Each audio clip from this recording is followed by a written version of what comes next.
Todos sabemos que los primeros humanos llegaron a América hace aproximadamente 13.000 años, cruzando el estrecho de Bering durante la última era de hielo.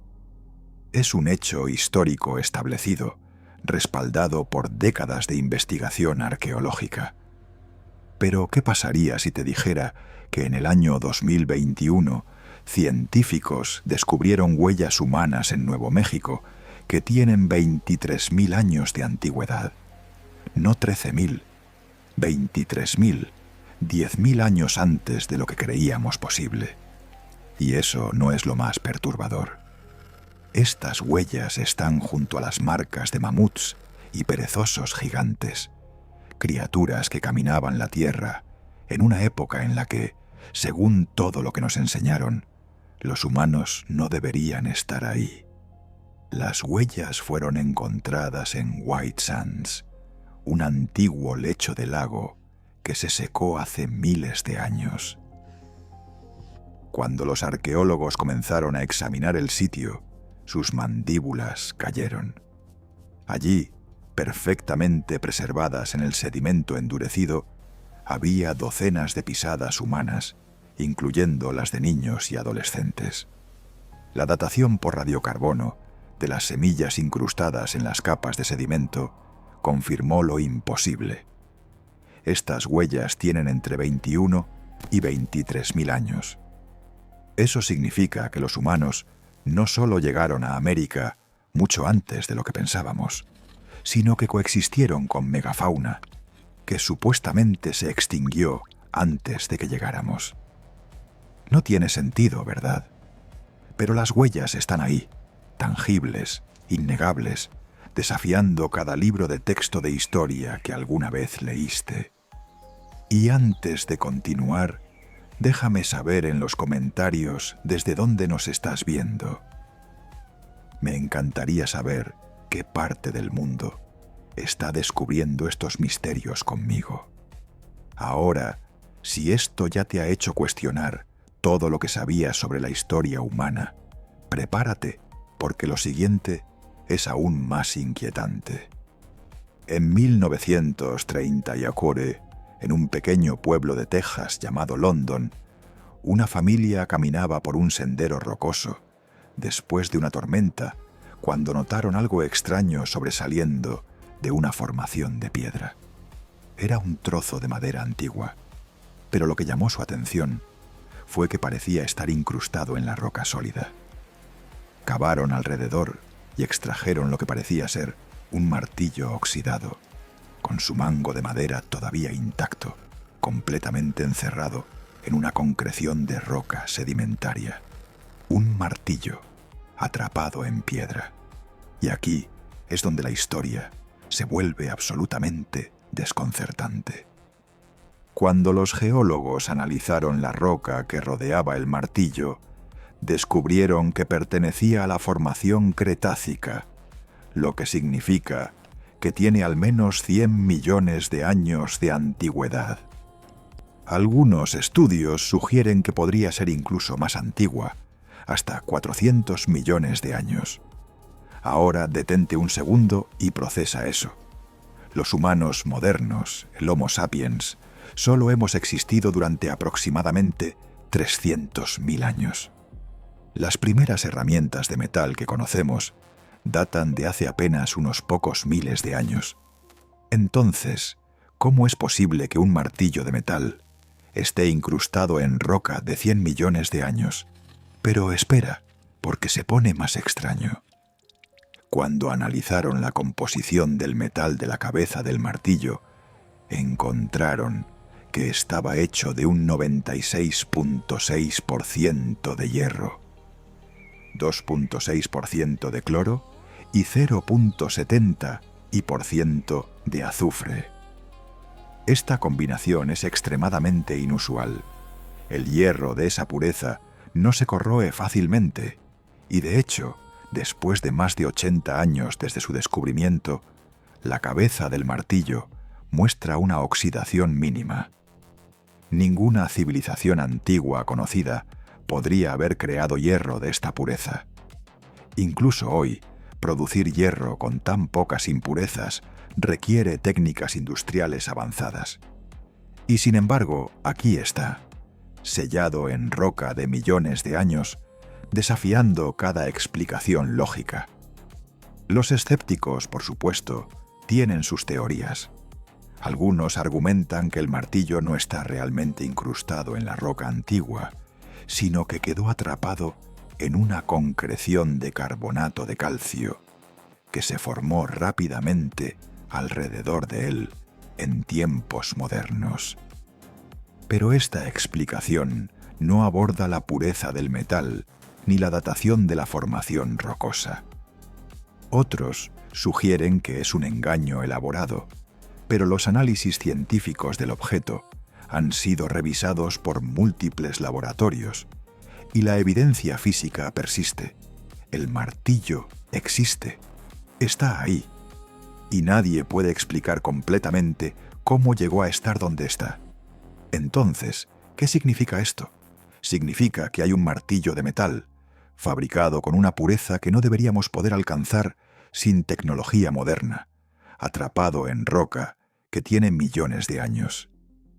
Significa que nuestra comprensión de la geología está fundamentalmente equivocada, o hubo alguien, hace millones de años, creando herramientas de metal avanzadas, civilizaciones perdidas, viajeros del tiempo, visitantes de otro lugar. Las teorías abundan porque la evidencia física no encaja en ninguna narrativa histórica que conocemos. Y aquí está la pregunta que nadie realmente quiere hacer.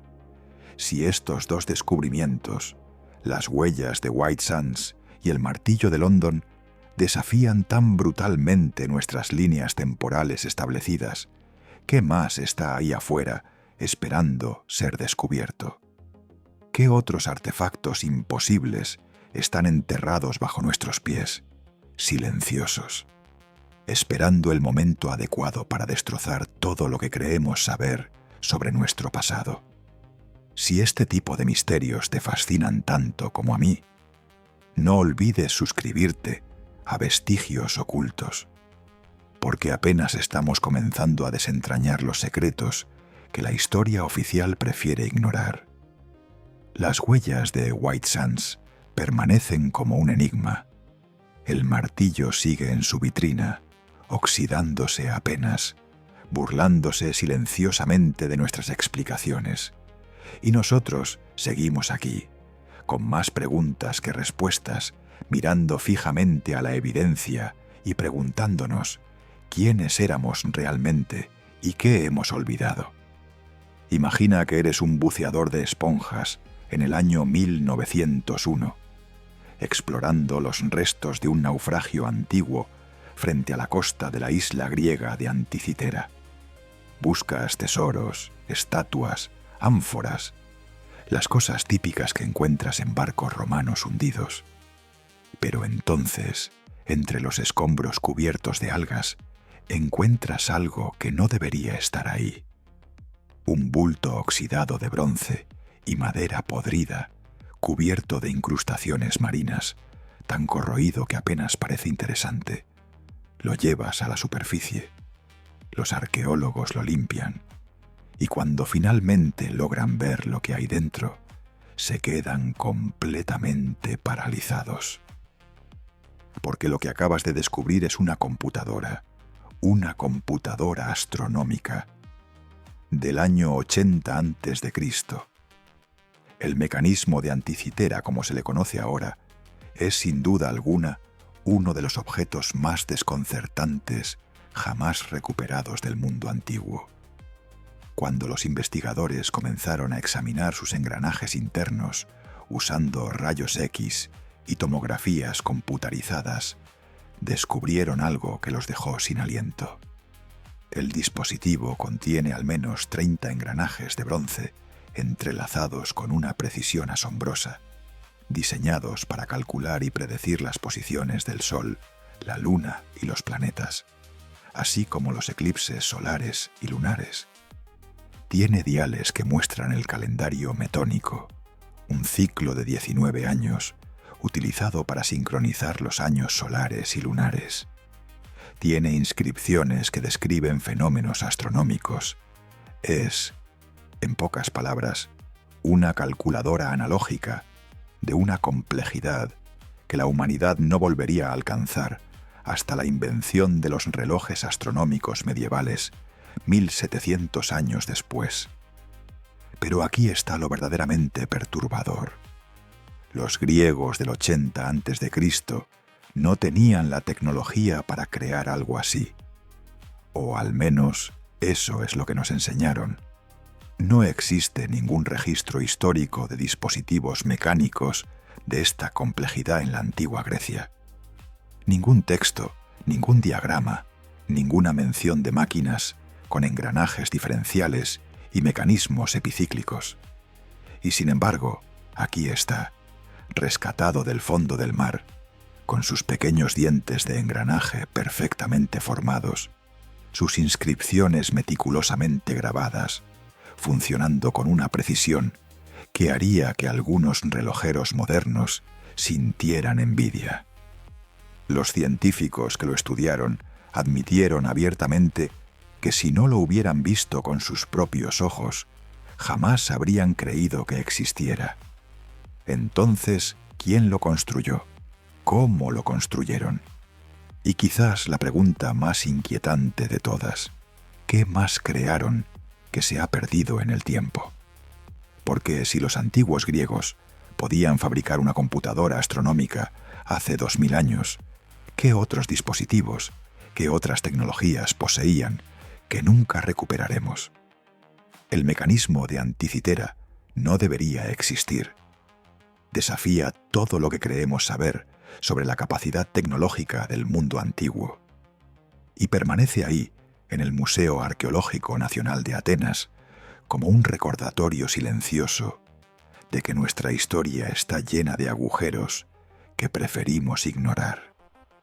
Pero si crees que eso es impresionante, espera a conocer lo que encontraron en las alturas de Bolivia, a casi 1000 metros sobre el nivel del mar, en el altiplano andino cerca del lago Titicaca, yacen las ruinas de Pumapunku. Y cuando digo ruinas, no me refiero a las típicas piedras apiladas que ves en sitios arqueológicos. Me refiero a bloques de piedra cortados con una precisión tan perfecta, tan imposiblemente exacta, que los ingenieros modernos se quedan boquiabiertos al verlos. Estamos hablando de cortes rectos, como si hubieran sido hechos con láser. Superficies planas y pulidas que parecen haber sido maquinadas. Ángulos de 90 grados perfectos. Ranuras complejas y hendiduras que encajan entre sí sin necesidad de mortero ni cemento. Los bloques de Pumapunku están hechos principalmente de andesita y granito rojo, rocas extremadamente duras que son increíblemente difíciles de trabajar incluso con herramientas modernas. Algunos de estos bloques pesan más de 100 toneladas y fueron transportados desde canteras ubicadas a kilómetros de distancia. Pero el verdadero misterio no es solo el tamaño o el peso, es la precisión. Cuando los arqueólogos midieron los cortes y las superficies, descubrieron que muchos tienen tolerancias de menos de 1 milímetro. Eso es una precisión de nivel industrial. Y lo más desconcertante es que no hay marcas de cincel, no hay evidencia de las herramientas de cobre o bronce que supuestamente usaban las culturas precolombinas. Solo cortes limpios, rectos, perfectos.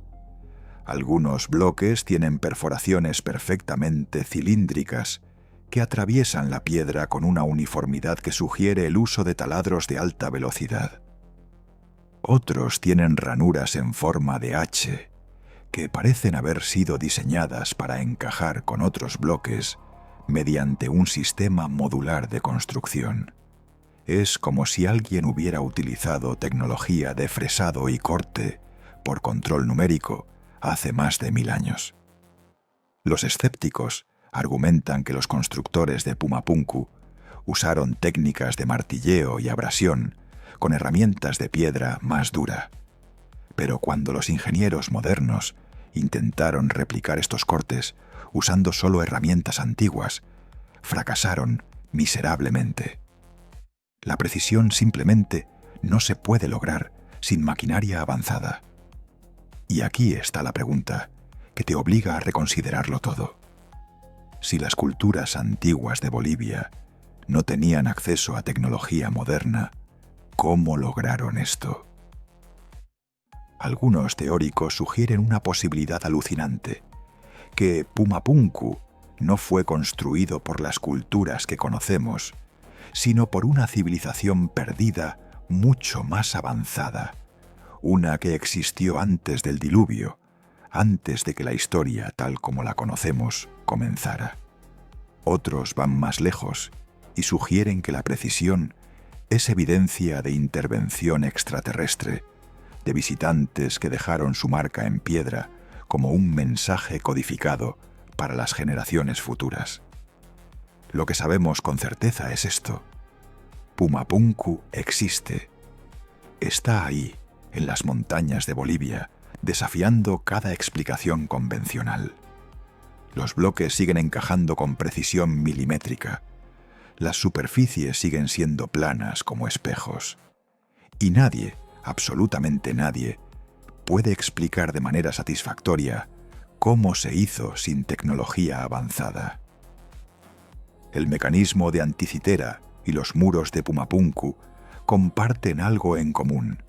Ambos son recordatorios brutales de que la historia que nos contaron está incompleta, que hubo conocimiento, hubo capacidades, hubo algo más en nuestro pasado que hemos olvidado o que nunca supimos. Y mientras estos objetos sigan existiendo, mientras podamos tocarlos y medirlos y maravillarnos ante ellos, la pregunta permanecerá abierta, esperando una respuesta que quizás nunca llegue. En el corazón de Delhi, India, en medio del complejo Kutuba, se alza un pilar de hierro de 7 metros de altura que lleva más de 1600 años sin oxidarse. Déjame repetir eso, 1600 años, sin óxido, en un país con un clima húmedo y lluvioso. Un pilar de hierro que, según todas las leyes de la química, debería ser una columna de óxido hace siglos. Pero ahí está, erguido, reluciente, burlándose de la ciencia moderna con cada año que pasa. Los turistas lo tocan, lo fotografían, tratan de envolver sus brazos alrededor de él por buena suerte, y el pilar simplemente permanece imperturbable, inmune a la corrosión que destruye cualquier otro metal expuesto a los elementos. El pilar de hierro de Delhi fue erigido durante el reinado del rey Chandragupta, segundo en el siglo IV o V después de Cristo. Pesa aproximadamente 6 toneladas y está hecho de hierro forjado con una pureza del 98%. Ahora, aquí está lo que hace que esto sea absolutamente imposible. El hierro normal se oxida cuando entra en contacto con el oxígeno y la humedad. Es un proceso inevitable llamado oxidación. Cualquier estructura de hierro expuesta a la intemperie durante 1600 años debería estar completamente corroída, convertida en polvo de óxido. Pero el pilar de Delhi no tiene prácticamente ningún óxido.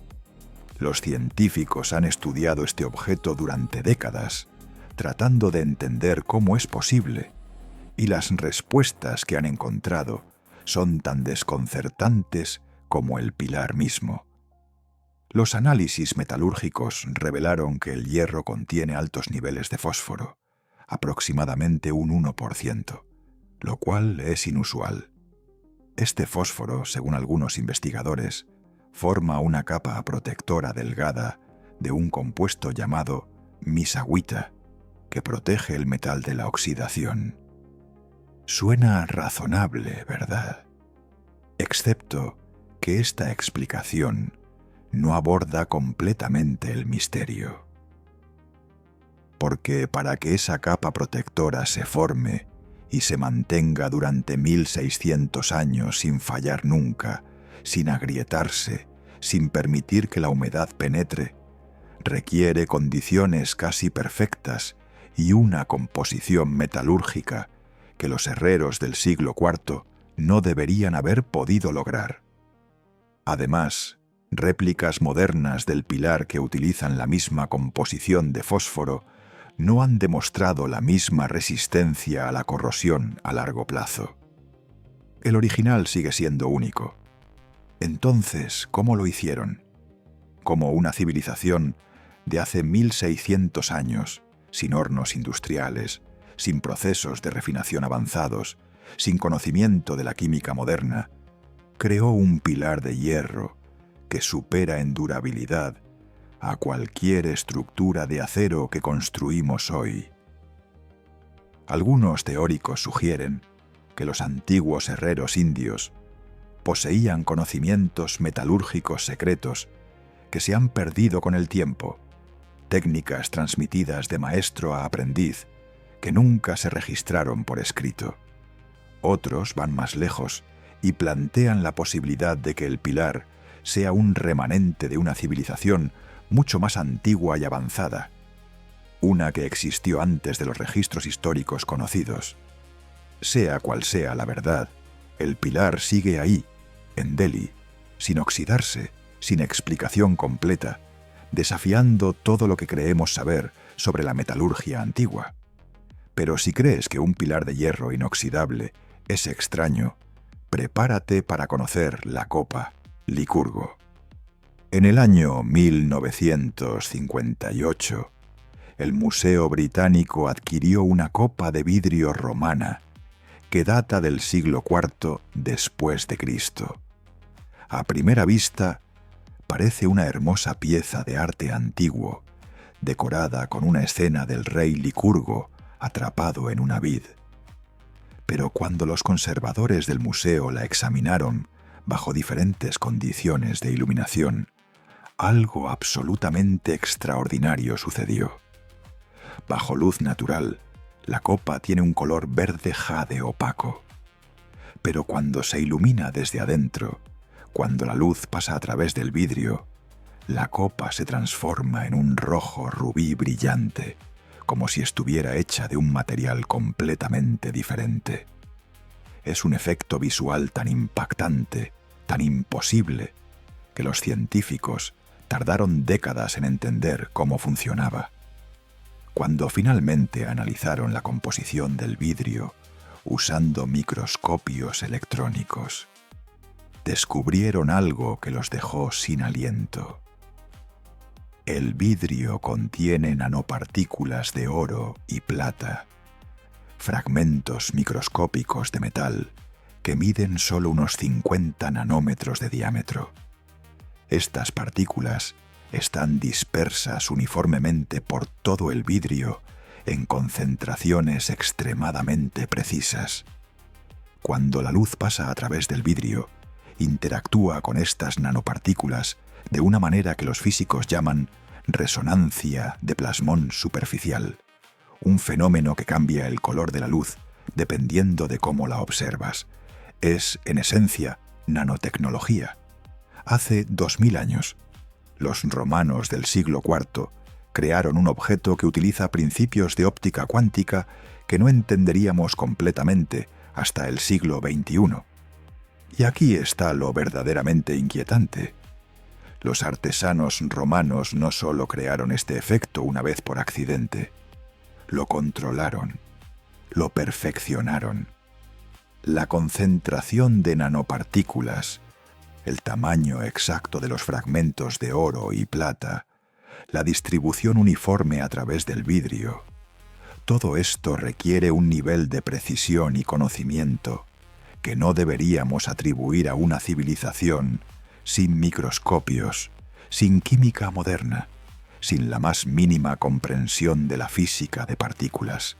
Algunos científicos han intentado replicar la copa Licurgo usando técnicas modernas y han descubierto que es increíblemente difícil lograr el mismo efecto con la misma calidad. Y sin embargo, los romanos lo hicieron hace 2000 años. Entonces, ¿qué significa todo esto? Significa que tenemos un pilar de hierro en India que no se oxida después de 1600 años, desafiando las leyes de la química. Tenemos una copa romana que cambia de color usando nanotecnología que no deberíamos poder crear sin laboratorios avanzados. Y ambos objetos existen, tangibles, medibles, estudiados por científicos de todo el mundo, y ninguno de ellos tiene una explicación completamente satisfactoria. Porque admitir que estas civilizaciones antiguas poseían conocimientos y capacidades que hemos perdido significa admitir que nuestra visión de la historia como una línea recta de progreso constante es una mentira. Significa aceptar que hubo momentos en el pasado donde la humanidad alcanzó alturas tecnológicas y luego, por alguna razón, ese conocimiento se perdió, se olvidó, se enterró bajo las capas del tiempo. El pilar de Delhi sigue erguido, sin óxido, sin respuestas. La copa Licurgo sigue en su vitrina en el Museo Británico, cambiando de verde a rojo bajo las luces, un enigma de vidrio y metal. Y nosotros seguimos aquí, mirándolos, tocándolos, estudiándolos y preguntándonos qué más hemos olvidado. ¿Qué otros secretos yacen enterrados, esperando ser descubiertos, listos para destrozar una vez más todo lo que creemos saber sobre quiénes somos y de dónde venimos? Si estos misterios te han fascinado tanto como a mí, suscríbete a Vestigios Ocultos, porque la historia que nos contaron es solo el comienzo. Los secretos reales están esperando, silenciosos, en los rincones olvidados del tiempo, y apenas estamos empezando a escucharlos.